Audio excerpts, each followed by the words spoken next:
नमस्कार दोस्तों, job and GK में आपका स्वागत है।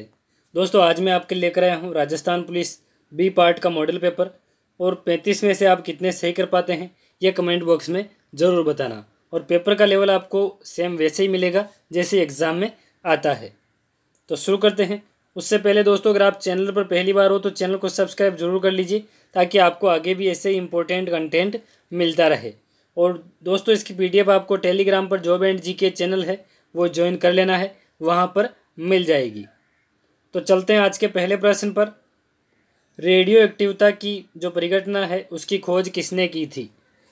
जो रेडियो एक्टिवता है उसकी खोज किसने की थी? तो इसका राइट आंसर होगा हेनरी बेकुरल ने। ठीक है दोस्तों, हेनरी बेकुरल ने की। और जो रोंटजन है उन्होंने एक्स किरणों की खोज की। जेम्स वाट ने भाप के इंजन की खोज की और मैडम क्यूरी ने रेडियम की खोज की। तो ज़्यादा हम डिटेल से नहीं पढ़ेंगे, लेकिन फटाफट आंसर देना है आपको। चंद्रमा पर क्या नहीं होने के कारण वहाँ पर जीवन संभव नहीं है? चंद्रमा पर क्या नहीं है जिसके कारण वहाँ पर जीवन संभव नहीं है? तो इसका राइट आंसर होगा जल की अनुपस्थिति के कारण। नाभिकीय रिएक्टर में इनमें से कौन सा ईंधन के रूप में प्रयोग होता है? तो दोस्तों नाभिकीय रिएक्टर में ईंधन के रूप में कौन सा प्रयोग होता है? तो इसका राइट आंसर होगा यूरेनियम 238। ठीक है दोस्तों, यूरेनियम 238 का प्रयोग नाभिकीय रिएक्टर में किया जाता है ईंधन के रूप में। सैंडी स्टॉर्म किस क्रिकेटर की आत्मकथा है? दोस्तों जो सैंडी स्टॉर्म है वो किस क्रिकेटर की आत्मकथा है? तो इसका राइट आंसर होगा सैंडी स्टॉर्म संदीप पाटिल की आत्मकथा है। निम्न में से कौन सा हाइड्रोजन का आइसोटोप है? आइसोटोप यानी कि समस्थानिक, लेकिन आपको आइसोटोप भी ध्यान रखना है क्योंकि ऐसे भी पूछा जा सकता है। तो इसका राइट आंसर होगा ऊपर के सभी। यानी कि दोस्तों हाइड्रोजन के 3 समस्थानिक है, प्रोटियम, ड्यूटेरियम और ट्रिटियम। ठीक है दोस्तों, परमाणु विखंडन प्रक्रिया के दौरान उत्पन्न ऊर्जा का प्रयोग किया जाता है। दोस्तों जो परमाणु विखंडन प्रक्रिया है उसके दौरान जो ऊर्जा निकलती है उसका प्रयोग किसमें किया जाता है? तो इसका राइट आंसर होगा बिजली बनाने में इसका प्रयोग किया जाता है। और राजस्थान में अगर बात करें तो दोस्तों ये कार्य रावतबाटा के अंदर होता है। और दोस्तों वीडियो को लाइक ज़रूर कर दीजिए ताकि आपके लिए आगे भी ऐसे ही वीडियोस लाता रहूं। इनमें से कौन से गैसों का प्रसरण का एक उदाहरण है? यानी कि गैसों का जो फैलाव है उसका उदाहरण कौन सा है? तो खाने की सुगंध ये भी गैसों का प्रसरण है, अगरबत्ती की खुशबू ये भी है, और इत्र की महक। यानी कि इन तीनों में ही जो गैसों का प्रसरण है वो हो रहा है। अगला प्रश्न है, निम्न में से किसमें अधिक ताप है? यानी सबसे अधिक ताप किसमें है? तो बर्फ तो सबसे ठंडा है, बाकी इन दोनों में से आंसर देना है। तो दोस्तों जो भाप है उसमें सबसे ज़्यादा ताप होता है और हम उबलते पानी के बजाय भाप से ज़्यादा जलते हैं। गिरगिट रंग क्यों बदलता है? यानी कि हम कहते हैं ना कि गिरगिट की तरह रंग ना बदल, तो गिरगिट रंग क्यों बदलता है? तो दोस्तों इसका राइट आंसर होगा जो गिरगिट है वो रंग बदलता है गर्मी के प्रबंधन के लिए या तापमान के प्रबंधन के लिए। ठीक है दोस्तों, तापमान या गर्मी का जो अपने लेवल है वो बनाए रखने के लिए वो रंग बदलता है। तो इम्पोर्टेंट प्रश्न है, सबसे पहले प्रकाश की गति को किसने मापा था? सबसे पहले प्रकाश की गति किसने मापी थी? तो इसका राइट आंसर होगा दोस्तों ओलोस रोमर। आप रोमर याद रख सकते हैं, सबसे पहले प्रकाश की गति को मापा था। भारत में कुल कितने राज्य हैं? तो भारत में दोस्तों कितने राज्य हैं? तो भारत में कुल 28 राज्य है। ठीक है दोस्तों, 29 राज्य हो गए थे, लेकिन जो जम्मू कश्मीर है उसके हटने के बाद फिर से 28 राज्य हो गए। भारत का सबसे लंबा बांध कौन सा है? सबसे लंबा और सबसे ऊंचा अलग अलग है, तो ध्यान रखना है आपको। सबसे ऊंचा अगर आपसे पूछा जाए तो भाखड़ा बांध है, और सबसे लंबा बांध कौन सा है? तो वो है हीराकुंड बांध, जो कि महानदी पर बना है और उड़ीसा में बना है। एशियाई खेलों में स्वर्ण पदक प्राप्त करने वाली पहली भारतीय महिला कौन थी? तो दोस्तों एशियाई खेलों में स्वर्ण पदक जीतने वाली पहली भारतीय महिला कमलजीत संधू थी। भारतीय राष्ट्रीय कांग्रेस के प्रथम अध्यक्ष कौन थे? तो भारतीय राष्ट्रीय कांग्रेस के अध्यक्ष कौन थे प्रथम? अगर बात करें स्थापना की तो 1885 में हुई थी एओ ह्यूम के द्वारा। और प्रथम अध्यक्ष कौन थे? तो प्रथम अध्यक्ष थे व्योमेश चंद्र बनर्जी। के इकाई का निम्नलिखित में से क्या मापने के लिए प्रयोग किया जाता है? जो के इकाई है उसका क्या मापने में प्रयोग किया जाता है? तो इसका राइट आंसर होगा तापमान मापने में किया जाता है। और के का मतलब है केल्विन। इसके अलावा सेल्सियस और फ़ारेनहाइट में भी तापमान मापा जाता है। राइनो वायरस किसकी वजह बनता है? राइनो वायरस के कारण क्या होता है? तो दोस्तों जो सामान्य जुकाम है वो राइनो वायरस की वजह से होता है। विटामिन B1 की कमी से कौन सी बीमारी होती है? विटामिन B1 की कमी से। तो क्लास को लाइक ज़रूर कर दीजिए। और विटामिन B1 की कमी से दोस्तों, B1 की कमी से बेरी बेरी रोग होता है। डी की कमी से रिकेट्स और रतौंधी होता है विटामिन ए की कमी से। ठीक है दोस्तों। कितना कुल ऑक्सीजन और रक्त शरीर में मस्तिष्क द्वारा इस्तेमाल किया जाता है? वैसे दोस्तों अगर एग्जैक्ट डेटा की बात करें तो 14% मस्तिष्क के द्वारा इस्तेमाल किया जाता है, लेकिन ऑप्शन में सबसे नज़दीक यह है तो 20% इसका राइट आंसर होगा। मानव शरीर में सबसे छोटी हड्डी कौन सी है? सबसे छोटी हड्डी कौन सी है? तो इसका राइट आंसर होगा स्टेपिज सबसे छोटी हड्डी है जो कि कान में पाई जाती है।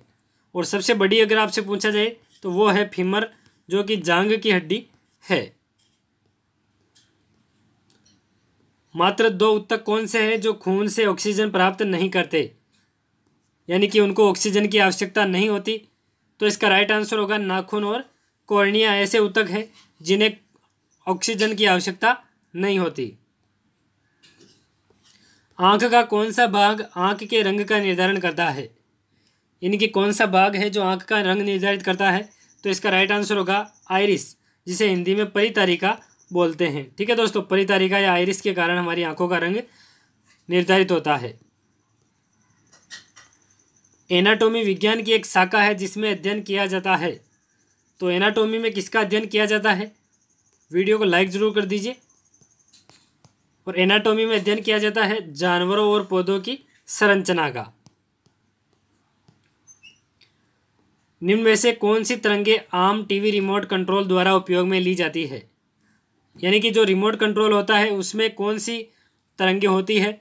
तो इसका राइट आंसर होगा इंफ्रारेड तरंगे। कौन सी? इंफ्रारेड तरंगे। कौन सी गैस सुरक्षित और ज़्यादातर सभी आग बुझाने की मशीनों में उपयोग में ली जाती है? यानी कि आग बुझाने में कौन सी गैस सहायक है? तो जो कार्बन डाइऑक्साइड है वो आग बुझाने में सहायक है, और वही गैस सभी जो आग बुझाने वाली मशीनें हैं उसमें काम में ली जाती है। सॉरी, ये ऑप्शन है कार्बन डाइऑक्साइड। निम्न में से कौन सा एक फोटोस्टेट मशीन का ड्रम बना होता है? यानी कि किसका जो फोटोस्टेट मशीन का ड्रम है वो बना होता है? तो जो सेलेनियम तत्व है उसके द्वारा बना होता है। यदि हम कहें कि बच्चे का IQ 100 है तो इसका क्या अर्थ है? यानी कि हम अगर कहें कि बच्चे का IQ लेवल 100 है तो उसका क्या अर्थ है? तो इसका राइट आंसर है कि बच्चे की वांशिक उम्र उसकी वास्तविक उम्र के बराबर है। हाल ही में किस भारतीय प्रौद्योगिकी संस्थान के शोधकर्ताओं ने भारत में कोविड-19 के प्रसार की भविष्यवाणी करने के लिए एक वेब आधारित डैशबोर्ड प्रकृति विकसित किया है? तो प्रकृति किसके द्वारा विकसित किया गया है? तो ये किया गया है IIT दिल्ली के द्वारा। और अगर इसके फुल फॉर्म की बात करें तो फुल फॉर्म है prediction and assessment of corona infection and transmission in India. ठीक है दोस्तों, प्रकृति IIT दिल्ली के द्वारा। किस राज्य सरकार ने कार और जीप जैसे सरकारी वाहनों की खरीद पर साल भर के लिए बैन लगाया है? और ये क्यों लगाया है? कोविड-19 की वजह से जो हालात बने हैं, आर्थिक हालात, उसकी वजह से। और किसने लगाया है? तो इसका राइट आंसर होगा हरियाणा ने लगाया है। किस राज्य ने खांसी, जुकाम और बुखार के लिए ओवर द काउंटर OTC दवाएं खरीदने वाले लोगों पर नज़र रखने के लिए mobile app Covid pharma launch किया है? तो कोविड फार्मा मोबाइल ऐप किस राज्य के द्वारा लॉन्च किया गया? तो ये किया गया आंध्र प्रदेश के द्वारा। केंद्र सरकार ने बंदरगाहों पर काम करने वाले कर्मचारियों की ड्यूटी के दौरान कोरोना वायरस से संक्रमण होने से मौत पर उनके परिजनों को कितने लाख का मुआवजा देने की घोषणा की है। तो दोस्तों ये की है 50 लाख रुपए का मुआवजा देने की घोषणा। हाल ही में किस देश ने हेनान प्रांत के दक्षिणी द्वीप से एक अंतरिक्ष rocket the long March 5B की सफलतापूर्वक लॉन्चिंग की है। तो इसका राइट आंसर होगा ये चीन के द्वारा लॉन्च किया गया। नागरिक उड्डयन मंत्रालय के तहत कार्यरत नागरिक उड्डयन महानिदेशालय ने हाल ही में किस नामक एक पोर्टल को लॉन्च किया है। जो नागरिक उड्डयन मंत्रालय है उसके द्वारा किस पोर्टल को लॉन्च किया गया। तो इसका राइट आंसर होगा गरुड़ पोर्टल लॉन्च किया गया। केंद्र सरकार ने हाल ही में प्रधानमंत्री गरीब कल्याण योजना के तहत कितने रुपए की दूसरी किस्त देने की मंजूरी दी है। तो दोस्तों आपको पता होना चाहिए 3 किस्तें देने की बात कही गई है और प्रत्येक किस्त 500 रुपये दी जाएगी। ठीक है दोस्तों। हाल ही में किस राज्य के चाक हाओ अर्थात काले चावल को भौगोलिक संकेतक का टैग दिया गया। तो काले चावल या चाक हाओ, तो यह राइट आंसर होगा मणिपुर के जो चावल है उनको GI टैग दिया गया।